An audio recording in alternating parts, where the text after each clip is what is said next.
آمده از کاسه زرین، مرا بگو شما بعد بگویم آفرین. جانم به لب رسید و پایهایم رسید به گور، در زندگی تو مرده دل از آبش مجبور. قضا بگو رفته رو بر جای، کجای تو روی با جانم آنم پای. زدی تو در دلم افسد دقی افغان، های دادگی تو جا شد یاری بدگمان. صدای قلبی تو گپای دروغی تو، آن دلی سنگی تو گریه دروغی تو.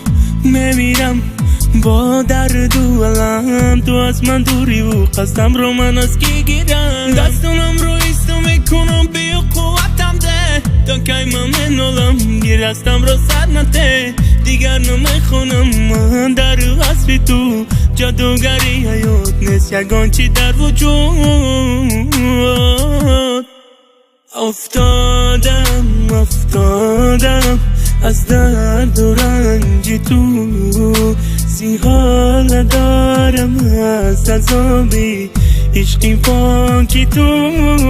بینگر با من که جواب شدم از نالیدن، برخواست که من سرود سرایم در وصف تو.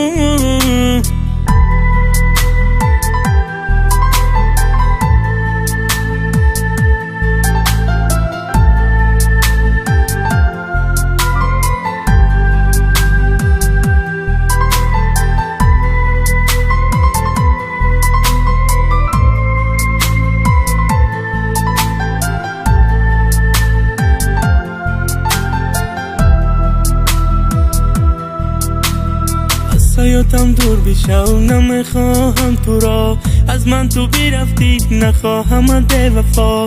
دلم را شکستی عقلم را بردی، ایاری به وفا تو مرا سوزاندی. با یادی گذشتم میسوزندی دلم، با یادی خنده هات میگرید چشمانم. صدای گریان به گوشم آهنگ است، با یادی نگاهت گریان از چشمانم. به حال و به مدار زندگیم رنگی زندان، خیلی عذابم دادی در دنیای گذران. نفس کشیدی تو از سوای بگانم، دنیا را ترک کنم کارهایت را بیده دوام. قسم به خدا دیگر یاد نمیکنم، جگرم پاره شد دیگر چاره ندارم. بدی رفتن من میبینم حالت را، میرزد اشکی تو مثل اشکی چشمی من. افتادم از درد و رنج تو، حال دارم از عذابی عشقی پاکی تو. بینگر با من که جواب شدم از نالیدن، برخواست که من سرود سرایم در وصف تو. افتادم از درد و رنج تو، حال دارم از عذابی عشقی پاکی تو. بینگر با من که جواب شدم از نالیدن، برخواست که من سرود سرایم در وصف تو.